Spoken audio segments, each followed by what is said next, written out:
The Soviets distribute food from their own and captured German stocks. Perhaps intended as a propaganda gesture, the rations nevertheless save many a Berliner from starvation. Thus, a semblance of order is restored.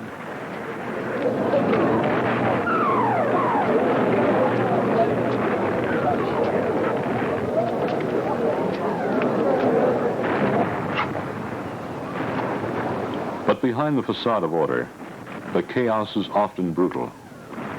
Many Red Army men seek what they consider the conqueror's due.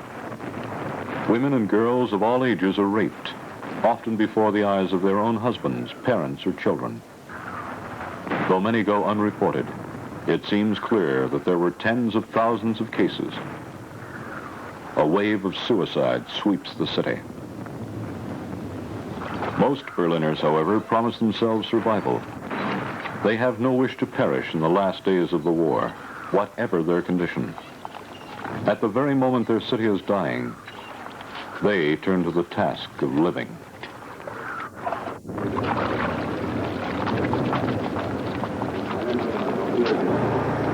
The city teems with foreign faces as even more Russian soldiers pour in.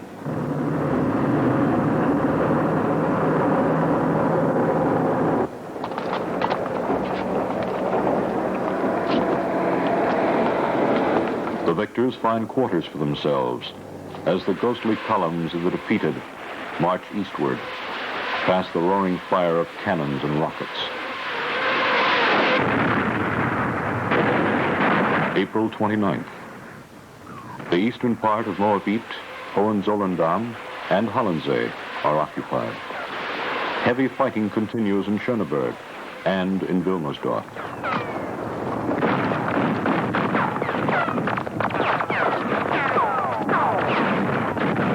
The Russian advance is slowed down.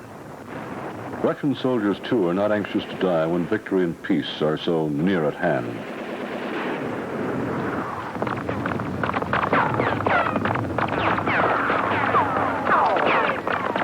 In this and other ways, the Berliners learn that the Russians are human, too. Many Russians are ready to lend a helping hand. Some seem kind, even cordial, to their defeated enemy.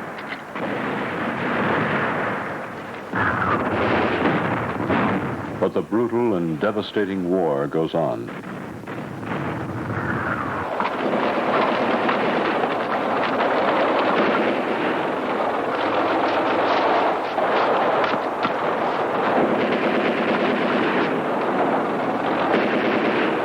Nothing is more unnerving to the victor than the conquest of a strange city.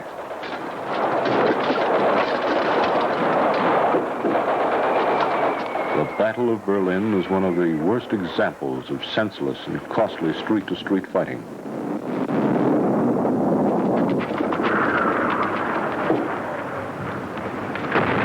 In this manner, the Russians smashed their way to Wilhelmstrasse, in the heart of Berlin.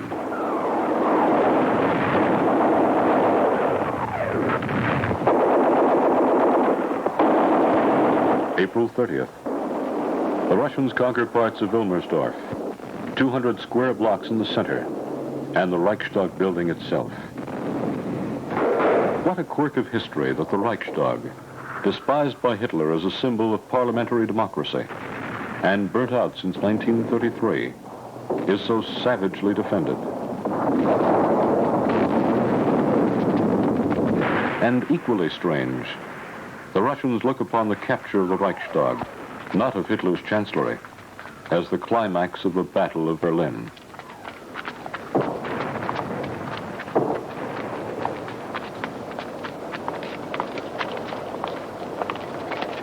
The actual event took place at 10:15 p.m.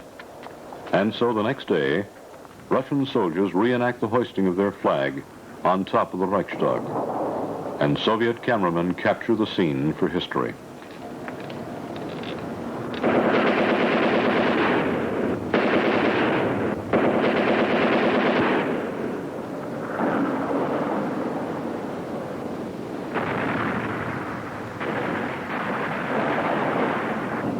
Appropriately enough, the following day is May 1st, and the Soviets celebrate by resting from battle.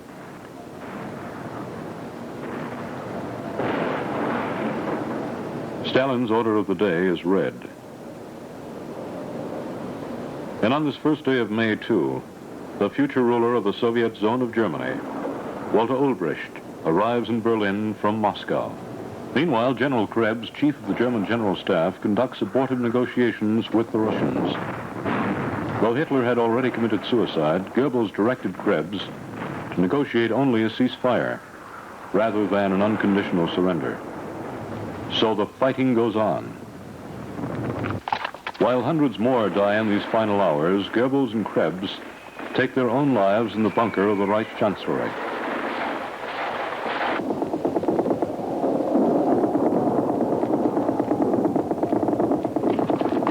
Finally, during the night of May 1st to 2nd, the German battle commander of Berlin, General Weidling, surrenders the city.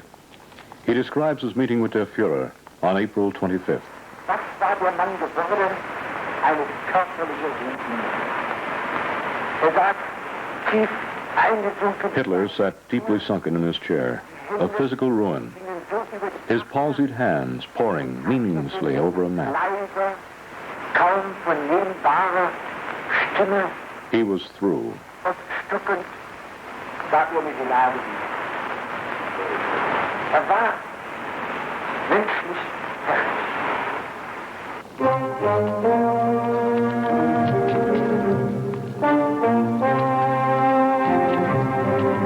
In Moscow, Stalin proclaims the capitulation of Berlin. Товарищи, соотечественники и соотечественницы, наступил великий день победы над Германией. Фашистская Германия, поставленная на колени Красной Армии и войсками наших союзников, признала себя побежденной и объявила безоговорочную капитуляцию. В присутствии представителей Верховного командования союзных войск и Верховного главнокомандования советских войск подписали в Берлине окончательный акт капитуляции. The drama is over. After 12 years, the players cast off their costumes. The leading actors are dead or have fled. In the courtyard of the Reichskanzlei, the Soviets find the half-charred body of Goebbels. The man who, next to Hitler, bore the chief responsibility for the destruction of Berlin and Germany, killed himself, his wife, and his 6 children.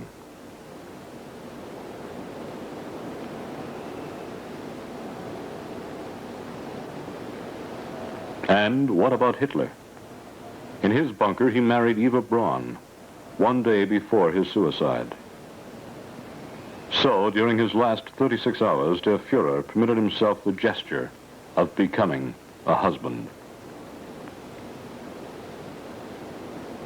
These empty canisters contain the gasoline used by the SS elite guards to burn Hitler's body.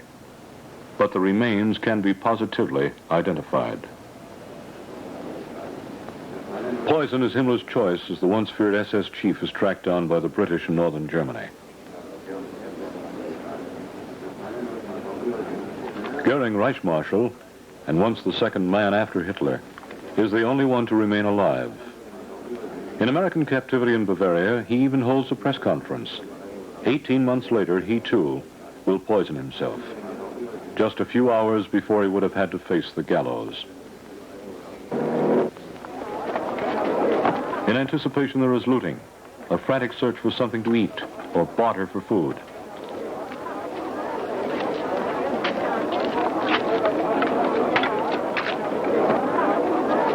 As usual, more is destroyed in the process than is saved.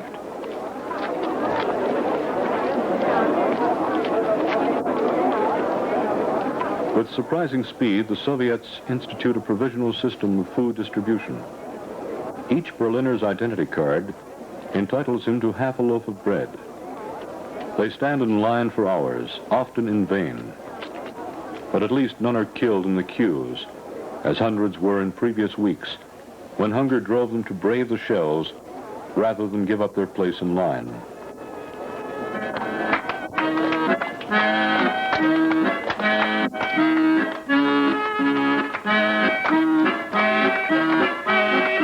Meanwhile, the Russians celebrate.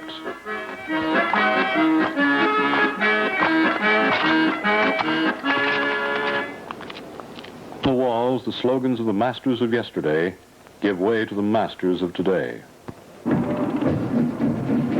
9th, the Western Allies arrived to participate in the second surrender of the Wehrmacht. The remnants of the German armies at Reims, but the Russians immediately demanded a repetition of the ceremony because the surrender document at Reims had not had their approval.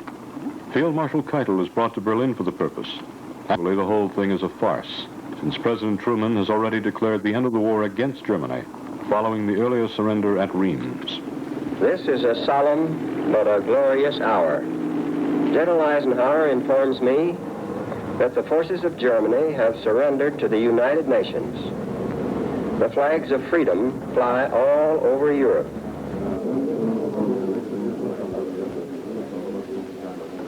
The Russians had fought until the day of surrender against German rearguard units, which sought to retreat across the Elbe River, and there to surrender to the Western Allies. But actually, for the Russians, the war ended a week before the surrender at Karlshorst.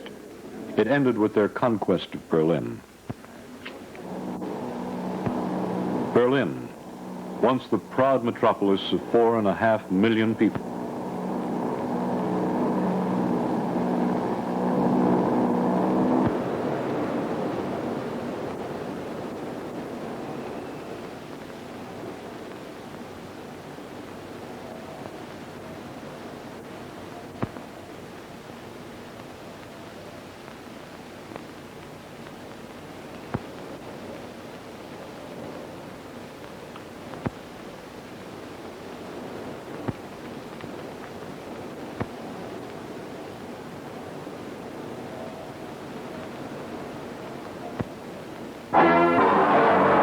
New York, in London, and in Paris, the victory is celebrated.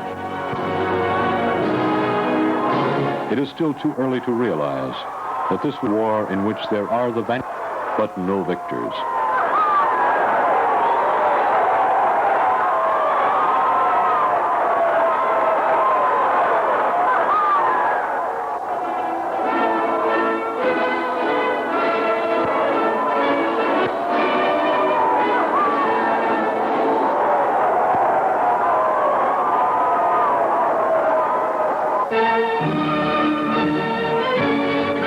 In Moscow, the celebration is more spontaneous than any held before under Stalin's rule. And well might the Muscovites celebrate, finally freed from the nightmare of war. A war which weighed more heavily on them than all the Allies. Freed from the threat of the gates of their city.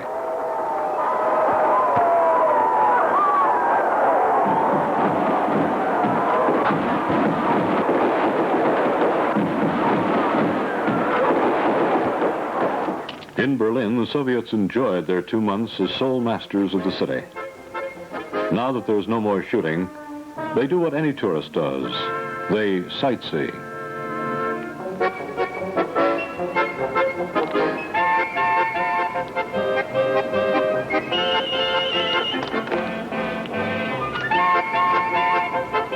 Eagles, flags, swords, souvenirs for generals. But the principal attraction is the ruins of the Reichschancellery.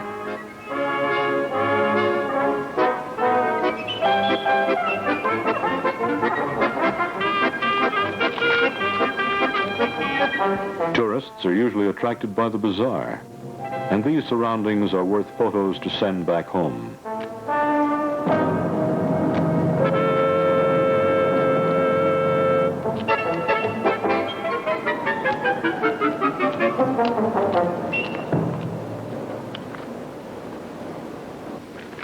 Some Soviets find even a bicycle exotic, and a bike ride a thrilling new experience.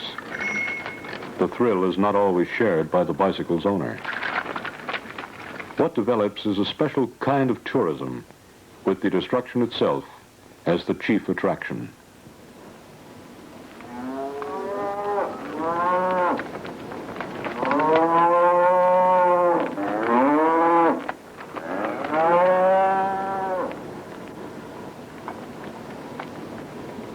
About the only thing not damaged are the new monuments, though there is some question about their ultimate durability in history. It hardly makes sense to rebuild Europe's largest rubble heap, But the Berliners try. More precisely, the women of Berlin try, for the men are either dead or prisoners of war. In no other German city do the women play so important a role in reconstruction as in Berlin. They earn 20 cents an hour and work up to 12 hours a day. They do this hard and manual labor without the proper tools, without heavy shoes, and on meager food rations.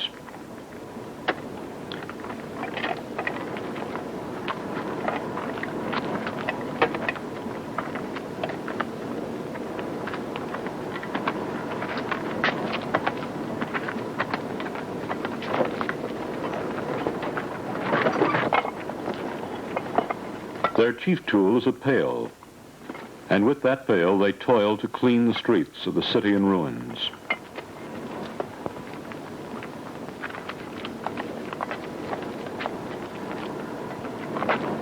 In these ruins, 2.5 million people make their home.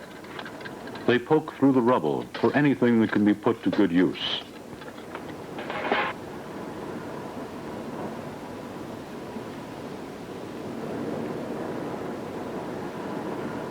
With the canal and Spree River bridges down, even a trip to the next neighborhood becomes an expedition.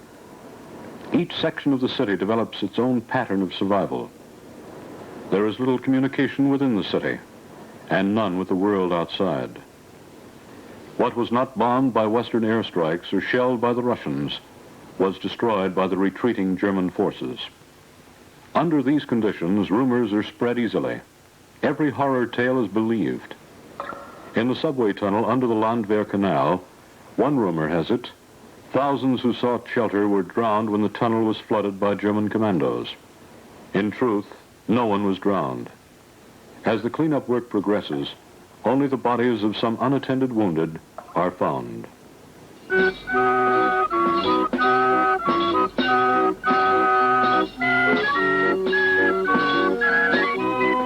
Spring that year miraculously brings out the street organs again. Children turn an ack-ack gun into a merry-go-round and play at digging war graves.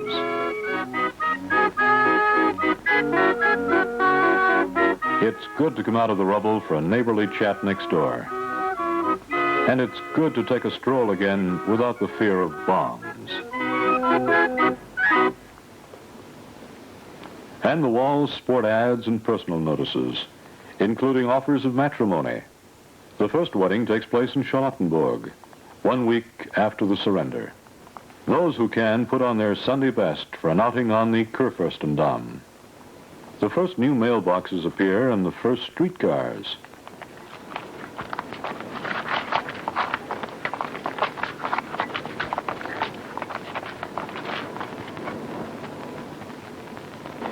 Most still rely on their own means of transportation.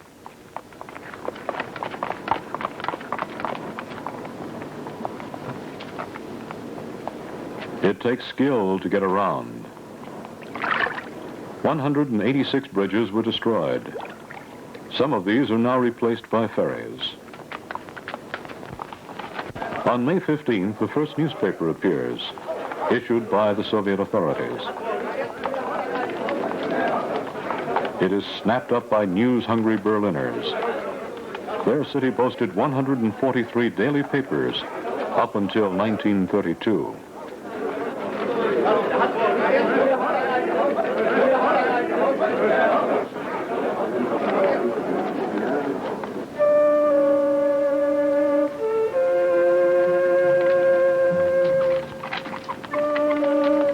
Now the Berliners' sole source of news from outside had been the German refugees from the east. By order of Marshal Zhukov, refugees are actually barred from entering Berlin. But the city is a natural crossroads, and most can hardly avoid it. In fact, more than 1 million refugees make their way through the ruined capital as they flee to the west.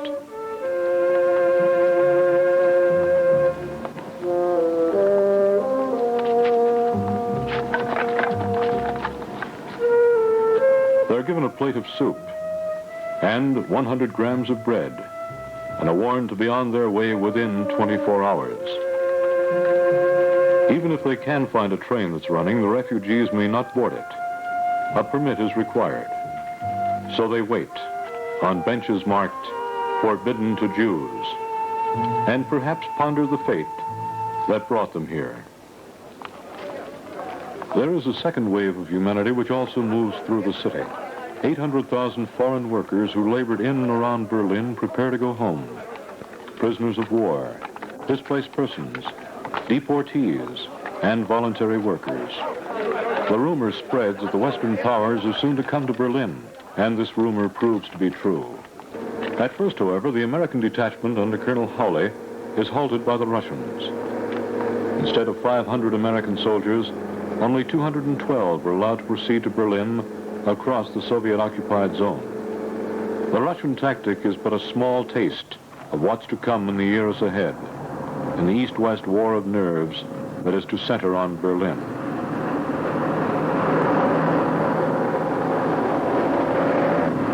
Early in July, British troops and additional American troops move into Berlin. They regard the Berliners, as they do all Germans, as their enemies. There are to be no private contacts, no fraternization.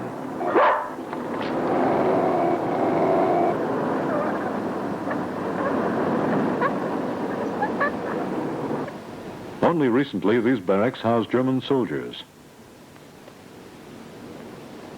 Then the Russians came. Now, Americans move in.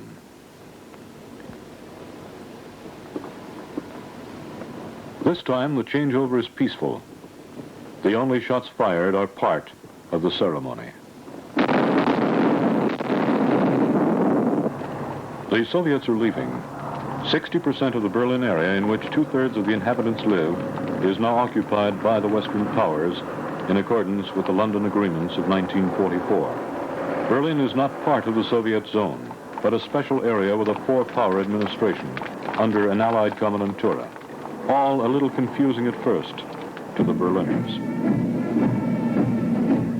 At the victory column, which marks the German triumph over the French in 1871, the Allies celebrate the French 14th of July.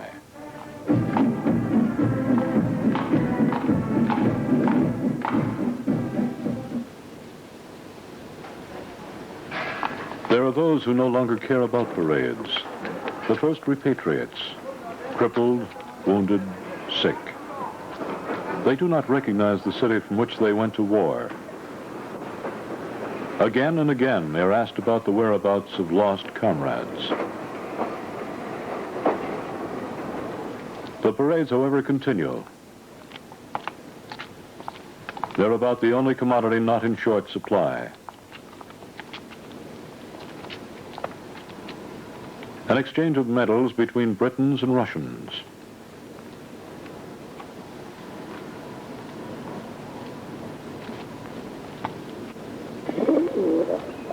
A group of Tommies brought along carrier pigeons, which are released to fly home with the message, "Everything is okay."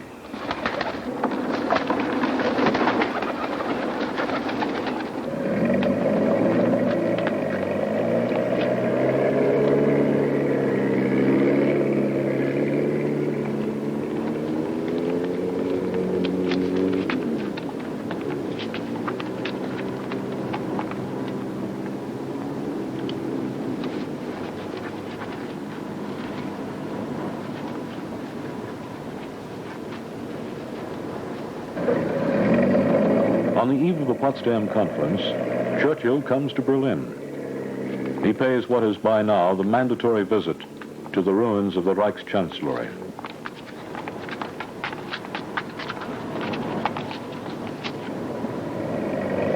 Except on posters, most Berliners get to see nothing of the Big Three.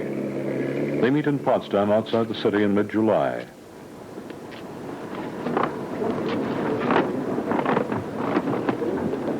The agreements reached here by Truman, Churchill, and Stalin are later to be blocked by Soviet intransigence. But at the moment, the four-sector city has its own problems. Berlin's industry, severely damaged in the air raids, was further dismantled by the Soviets during their 2 months they ruled the city alone.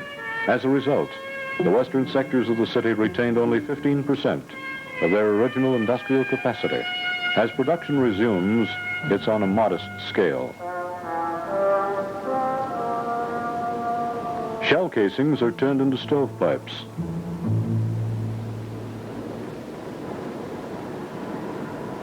Steel helmets are converted into cooking pots. The principal occupation remains the desperate search for food. Tens of thousands of Berliners scour the countryside for something to eat. A carpet may be bartered for potatoes or bread. A good overcoat can be exchanged for sausages or lard. The excursions to the surrounding farmlands often take several days. Moreover, it's an illegal activity. Those caught must turn over their food to the authorities. Still, the authorities know that the official ration will not sustain a life very long.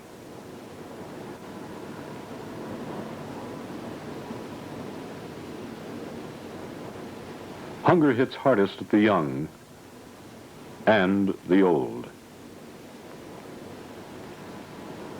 Some plow up apartment house lawns to plant vegetables. Each tends his own garden with tender care. Wherever it may be.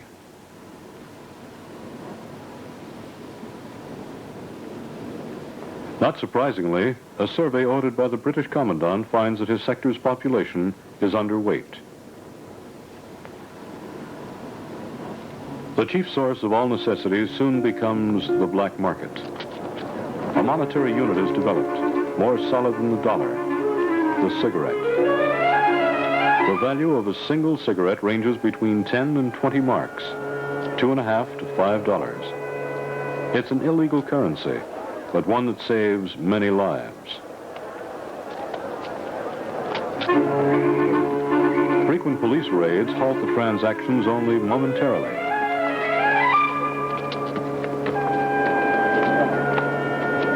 Though some are crooks and professional black market operators, most are ordinary citizens, driven here by hunger.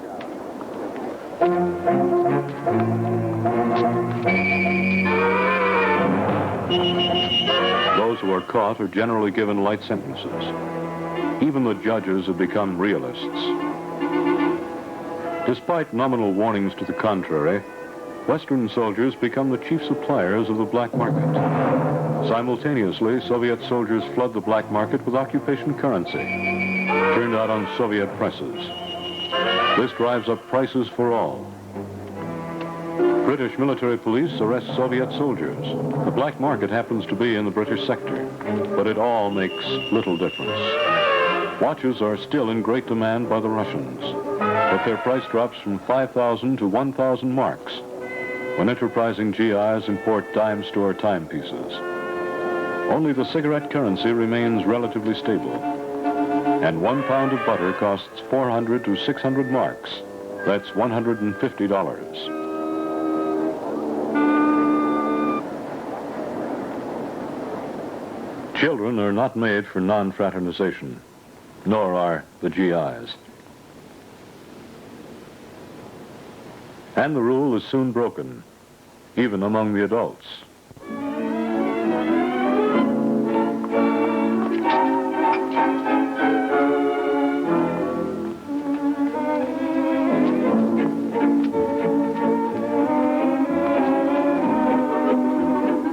Summer sun, music, and the miracle of being alive pull former enemies from their separate worlds and tables. Human contact is restored.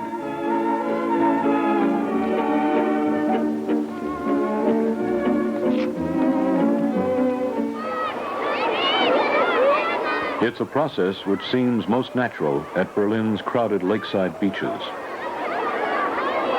The Russians never had the non-fraternization rule, which may be why the Western Allies paid the regulation only lip service in Berlin, first among all German cities.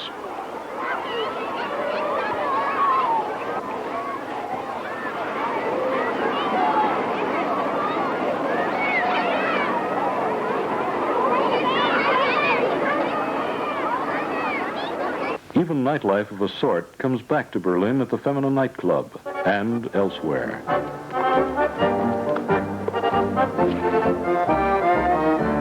Femina becomes a favorite of Western and Soviet officers.